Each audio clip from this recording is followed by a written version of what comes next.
របៀបធ្វើវីដេអូ podcast សម្រាប់ក្មេងៗរៀនឬក៏សម្រាប់ធ្វើការសិក្សារៀនភាសាអង់គ្លេសខ្ញុំអាចណែនាំពីខ្លះៗទាក់ទងនឹងការធ្វើ podcast ហ្នឹងតាមការពិតទៅវាមានលក្ខណៈវែងឆ្ងាយបើសិនបើយើងចង់ចេះឲ្យល្អនោះគឺត្រូវទាមទារយើងចេះវីដេអូយើងត្រូវយល់ដឹងពីការកាត់តវីដេអូឲ្យបានស្អាតផងដែរមិនមែនមានន័យថាយើងគ្រាន់តែអាប់ឡូតរូបភាពទៅវាគ្មានការចាប់អារម្មណ៍ទាក់ទាញនោះទេប៉ុន្តែនៅក្នុងពេលនេះខ្ញុំនឹងប្រាប់ទ្រុសរបៀបធ្វើ sound podcast ហើយនឹង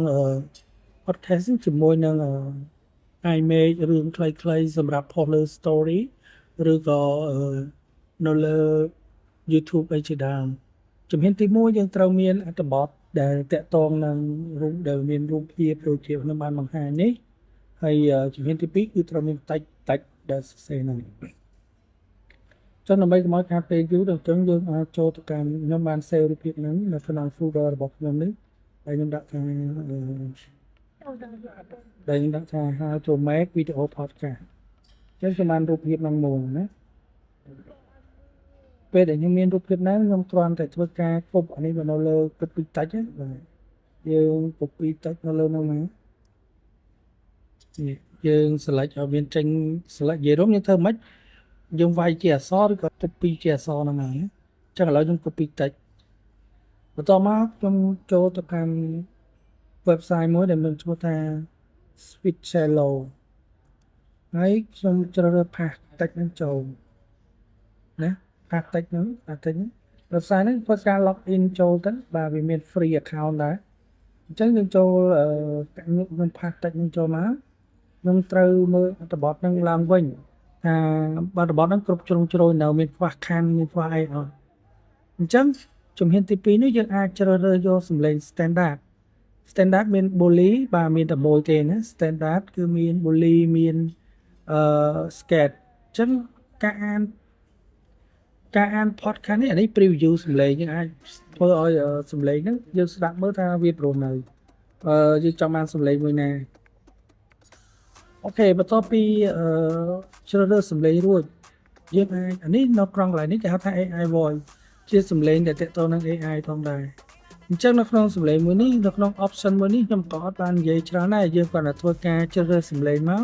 អានេះមានន័យថាឲ្យវាមាន មានអីចឹងណាសំឡេងឬថាយើងនិយាយចង់ហ្នឹងយើង add plus នេះនៅក្នុងហ្នឹងវាមានវីដេអូណែនាំហើយអញ្ចឹងឥឡូវខ្ញុំអត់ចង់ឲ្យខាតពេលយូរអញ្ចឹងខ្ញុំគ្រាន់តែផាសតិចនឹងចូលមកខ្ញុំជ្រើសរើសយកសំឡេងណាមួយនៅក្នុងសំឡេងហ្នឹង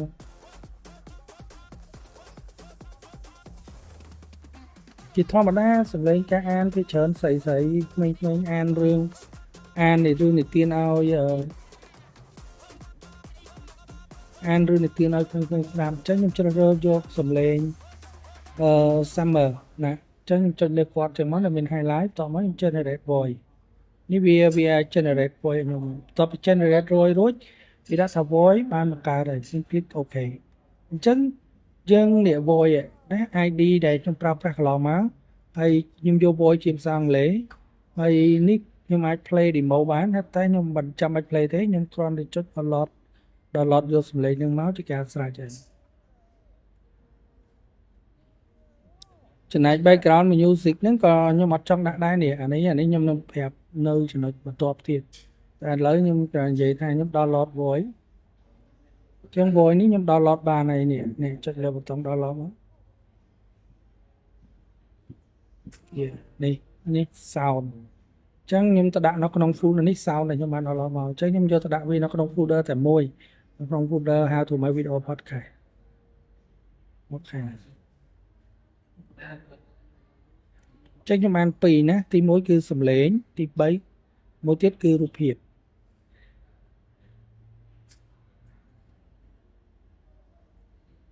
អូខេអញ្ចឹងយើងបានសំឡេងហើយនឹងបាន image ហើយនោះវាអត់បាក់ទេ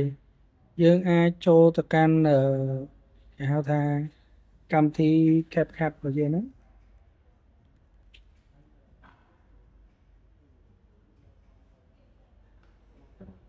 បាទយើងចូលទៅកាន់កម្មវិធី CapCut របស់យើងហ្នឹងមកបន្តមកយើងធ្វើការយកពាក្យថា create new project តែការពិតទៅខ្ញុំអត់ recommend CapCut ទេដោយសារតែ CapCut វាមិនមែនជា software ល្អប្រហែលទេក្នុងនាមអ្នកជា developer មិនមែនជា software ល្អនៅក្នុងការបង្កើត video content ទេយើងអាចប្រើកម្មវិធី Adobe Premiere អីបានតែដោយសារតែយើងចេះប្រើ CapCut អញ្ចឹងខ្ញុំក៏លើក CapCut ហ្នឹងមកនិយាយចុះចឹងទី1គឺយើងត្រូវយករូបភាពនេះចូលទៅក្នុងខាងគេហៅថា drag and drop នៅក្នុង create folder ហ្នឹងបាទបន្តមកយើងជ្រើសរើស radio នេះគឺ9 16អញ្ចឹងទៅសម្រាប់លើ TikTok ឬក៏ Story ហើយយើងប្រៀបវាទៅនេះហ្នឹងប៉ុន្តែការប្រៀបរួមរបស់យើងកុំឲ្យវាដាច់អក្សរបាទមើលជុំច្រើនទី2យើងចូលទៅកាន់ sound របស់យើងនេះយើងទាញចូលមកបាទយើងទាញចូលដាក់វាអញ្ចឹងមកអញ្ចឹងសំឡេងយើងអត្ថបទហ្នឹងវាដល់កន្លែងនេះអញ្ចឹងយើងត្រូវទាញត្រោបtimeline ហ្នឹងដល់កន្លែងនេះមកអូខេជំហានទី3ដើម្បីធ្វើឲ្យមាន subtitle ហ្នឹងយើង click នៅលើ sound បន្តមកយើងចូលយកពាក្យថា caption នេះបានចំពោះ version នេះបានតែ CapCut Pro ទេបើ CapCut ធម្មតាគឺប្រើបានទេណាបន្តមកសំឡេងដែលយើងកំពុង record នេះជាប្រភេទភាសាអង់គ្លេស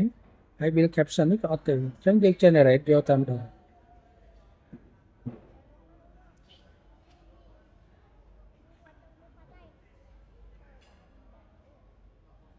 បាទអញ្ចឹងយើងបានគេហៅថាstory របស់គេហើយយើងបាន story ណាប៉ុន្តែខ្ញុំសូមបញ្ជាក់ផងដែរនៅពេលដែលយើងធ្វើយើងត្រូវត្រួតពិនិត្យអក្ខរាវិរុទ្ធផងពីព្រោះពាក្យខ្លះវាអាចនឹងខុសអញ្ចឹងយើងត្រូវមើលថា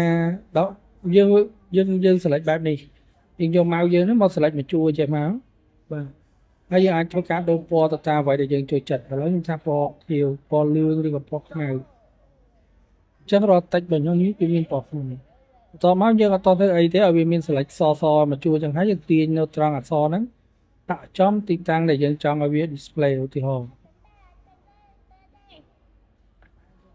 ដោយសាររូបភាពនេះគៀកពេកណាបាទអញ្ចឹងនៅពេលដែល style វាខ្ញុំចង់ឲ្យវាទៅជា style ផ្សេងនោះយើងចូលទៅកាន់ template នេះមកយើងចេះទៅយក style ណាមួយអញ្ចឹងចុចលើ style វានឹង load អូខេបាទតែប៉ុណ្្នឹងឯងតមកយើងក៏ទាញ logo ផ្សាយពាណិជ្ជកម្មយើងចូលមកដើម្បីមានការតាក់ទាញច្រើនទៀតហើយយើងដាក់វានៅចុងវីដេអូយើងបាទហើយយើងបរិយាកាសវីដេអូយើងនេះឲ្យវាធំតិចណាអញ្ចឹងវានឹងចេញនៅ logo អូខេអញ្ចឹងខ្ញុំឧទាហរណ៍អញ្ចឹងចុះនេះខ្ញុំអត់បានធ្វើសម្រាប់ story ទេ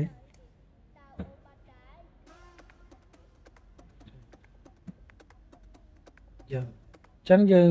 select លើវាទាំងអស់ហ្នឹងមកហើយយើង share វា export វាទៅយើងដាក់ file វានៅក្នុង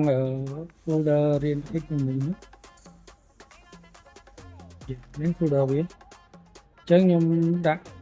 មិនដែរទេអានេះ file យើងអាច convert ជា MP4 ឬ move ស្រីចិត្តយើងទេ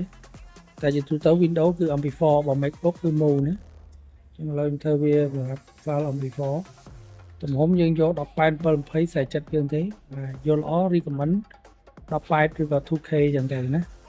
តែពេលនេះខ្ញុំអត់មានបានធ្វើច្រើនខ្ញុំធ្វើត្រឹម18ទៅបានហើយអញ្ចឹង click export នេះវាដល់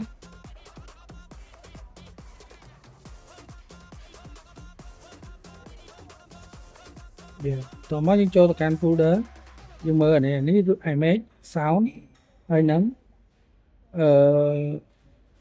វីដេអូបាទ